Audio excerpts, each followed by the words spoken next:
The answer consists of two parts. Firstly, the question of Rajab, and are there any blessings of Rajab?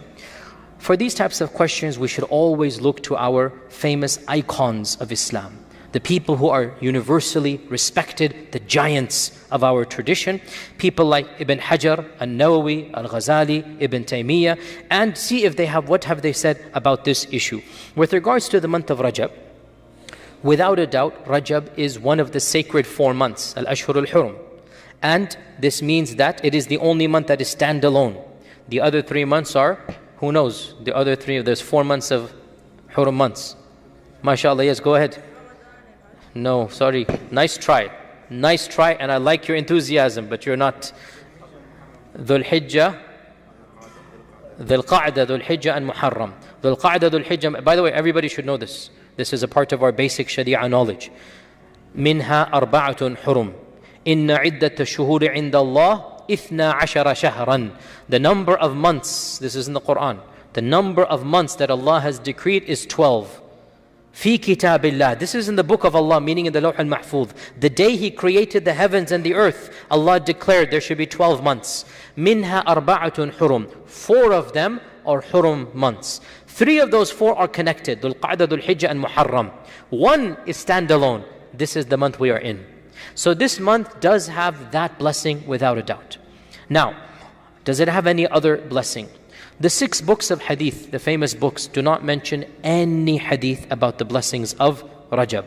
And that's why pretty much the vast majority of our scholars have said that the month of Rajab does not have any other blessing than being the holy month. It is a blessed month, and what is in the blessed month? You don't engage in warfare in the days where war was going on. You do not engage in war that is you initiate. Obviously you defend, defensive is war, but offensive, no. And overall, you can do any good deeds in these 4 months. It is a more respected month. But specifically, any good deed mentioned, many scholars say no. Ibn Hajar says, nothing authentic has been narrated regarding the blessings of Rajab or the fasting of Rajab or the any type of Qiyamul Layl in Rajab. And I'm not the only one to say so. Abu Ismail al-Harawi, the great Hafidh, also says the same thing. So Ibn Hajar is saying this. Ibn Taymiyyah says that as for fasting in the month of Rajab, all of the traditions that are quoted are very weak. In fact, they are fabricated, and none of the people of knowledge have ever considered them to be worthy.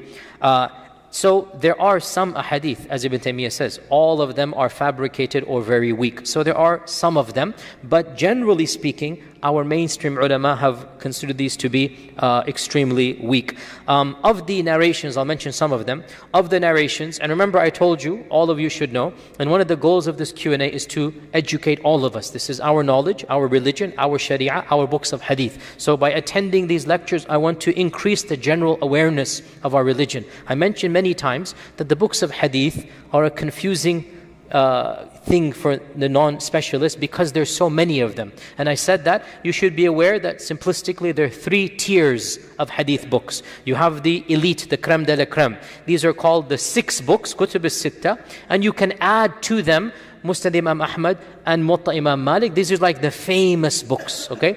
You have a secondary level, and these are like the Mustadrak of Al-Hakim, Bayhaqi, these are Ad-Darimi, Ad-Daraqutni. These are names that are very familiar to all students of knowledge, and especially ulama, they access them. Then you have the tertiary books. These are, without exaggeration, hundreds, not dozens, no exaggeration. Little treatises, pamphlets, major volumes. And this is where you get every bizarre and weird type of thing. Okay? Not that you don't find them in the secondary, but generally speaking, in the primary, generally speaking, you don't find anything really bizarre. That's why they've been accepted by the ummah. The secondary, maybe once in a while you find something, but generally they're very primary, good resources.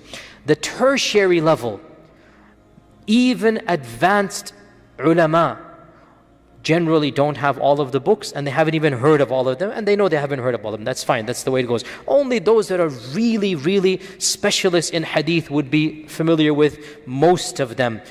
All of them is really impossible to be fully familiar with. So in these books we have, for example, At-Tabarani in his Al-Awsat, and Al-Awsat is one of the more tertiary books because Tabarani has multiple books. At-Tabarani in his Kabir might be secondary, but Al-Awsat is definitely the tertiary. And you have Abu Na'im in his Hulya, which is again one of the tertiary books. He has a hadith of Anas ibn Malik that allegedly the Prophet ﷺ would say when Rajab comes in, Allahumma barik lana fi Rajab wa Sha'ban wa ballighna Ramadan. Okay, in this is two people in the chain. One of them, his name is Zaida ibn Abi Riqad. Bukhari says Zaida is munkarul hadith. If Bukhari says munkar, you literally just take this and leave it aside. When Bukhari says munkar, end of story. It's basically fabricated. So Imam al-Bukhari said the main guy narrating this hadith is rejected. Munkar means he's totally rejected. And if you know anything about Bukhari, that's it. End of case. So the famous narration, Allahumma barik lana fi Rajab wa Sha'ban wa ballighna Ramadan. It is not a hadith of the Prophet ﷺ. Question. The translation is, Oh Allah, bless us in Rajab and bless us in Sha'ban and allow us to reach Ramadan. Okay, this is not a hadith. Okay, question to you. Is there anything wrong with this hadith, meaning-wise? No. So can we say it?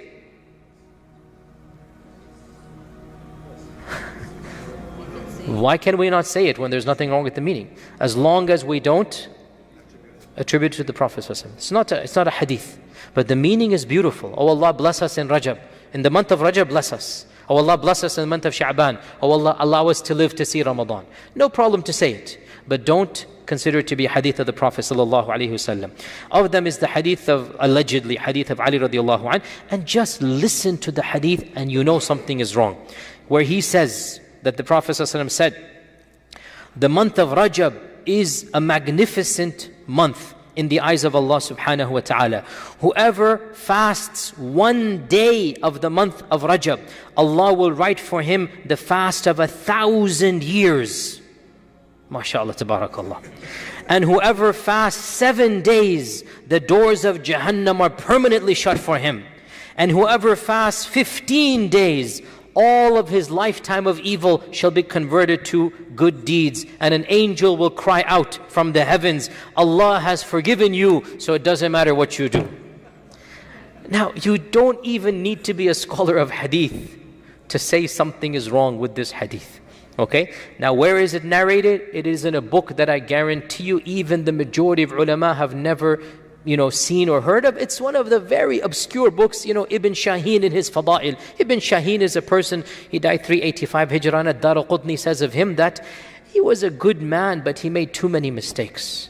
He's not a person that we can rely on. I mean, he was a worshipper of Allah, but his memory was out there. Cannot rely. So these types of books, you find these bizarre ahadith about fasting Rajab. And of course, of the things that is done in Rajab, culturally speaking, is on the first Thursday night or Friday, you have a special salah that is done in many cultures. Okay? Special salah. And some people call it Salat al-Raghaib, others call it, what is it called?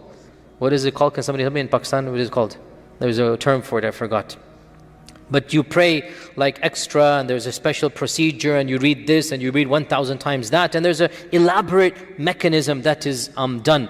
And Al-Nawawi says, this salah is a reprehensible bid'ah. In fact, he says, bid'atun qabihatun munkaratun ashaddu inkar. It is a reprehensible, weird, disgusting thing, should never be done. Anybody who does it should be warned against. Because there's a procedure to pray that is different than our two prayers. It's a weird, you do this, you do that, you recite this, you sit down. And Imam Al-Nawawi says, there is no basis for this thing. So he says, and this is the mainstream position, there's nothing special salah in Rajab.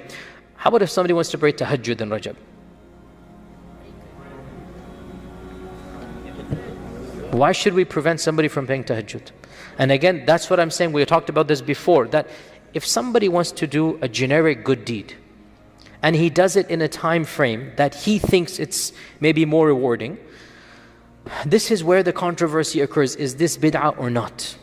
And we should be lax if somebody wants to pray tahajjud, normal tahajjud. What Imam Al-Nawawi said is bid'ah is the bizarre prayer, which is a special technique, and you sit down and you stand up and you do extra ruku' and sujood, like you pervert the prayer. He said this is weird, bid'ah, don't do it. But if somebody wants to pray genuine, legitimate tahajjud, Should we say no?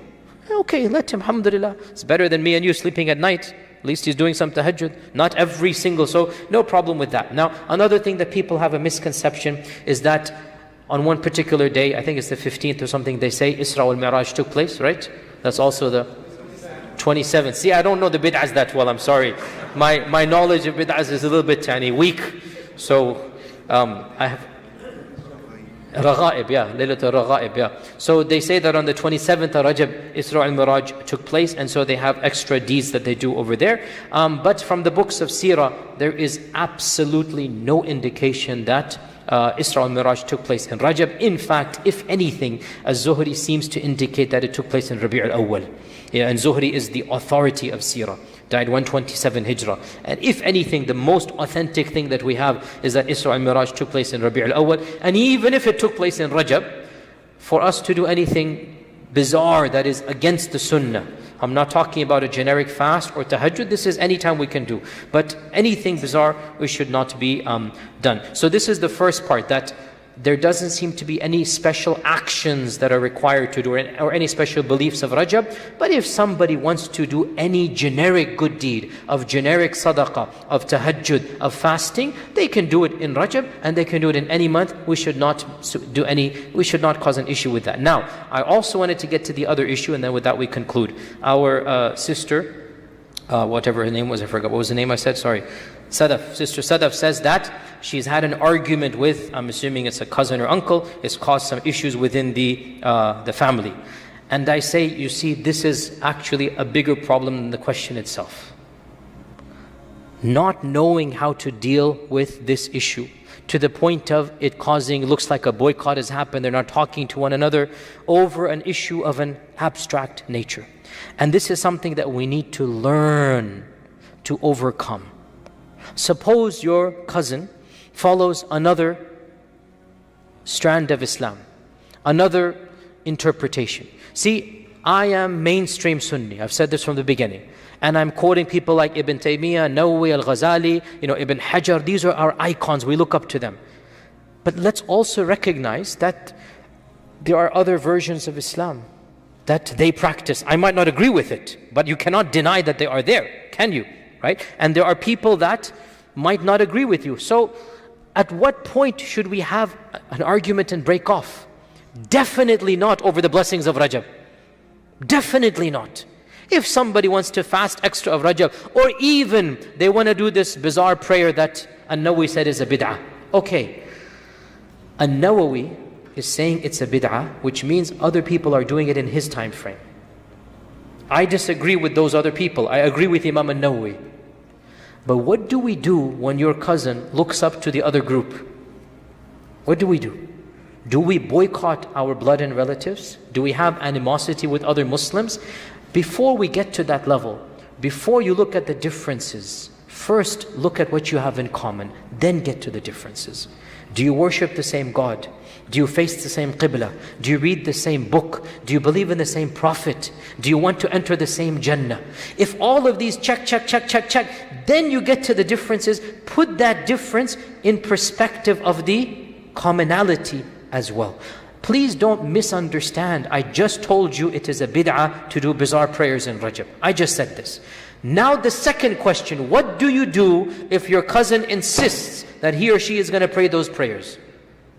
Do you make them an enemy of Allah and His Messenger? Do you boycott them? Do you show hate? Do you stop saying salam to them?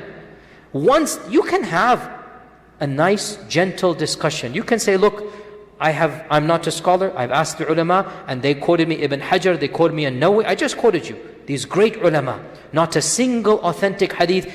But they will say, I don't know any of these names. And I'm not trying to be controversial, but they will quote Ahmad Raza Khan. Say, that's our sheikh.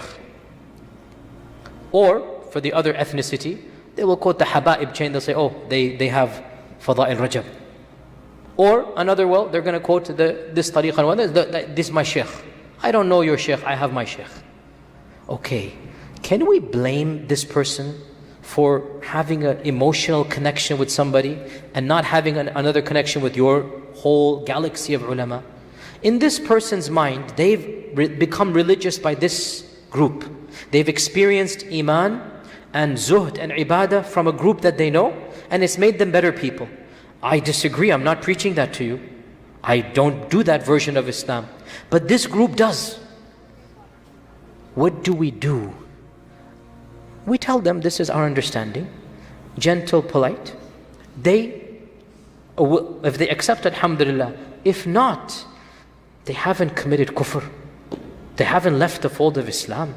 They're still worshipping Allah subhanahu wa ta'ala. So don't break the ties of kinship over something that in the end of the day, insha'Allah, Allah will forgive because of His rahmah.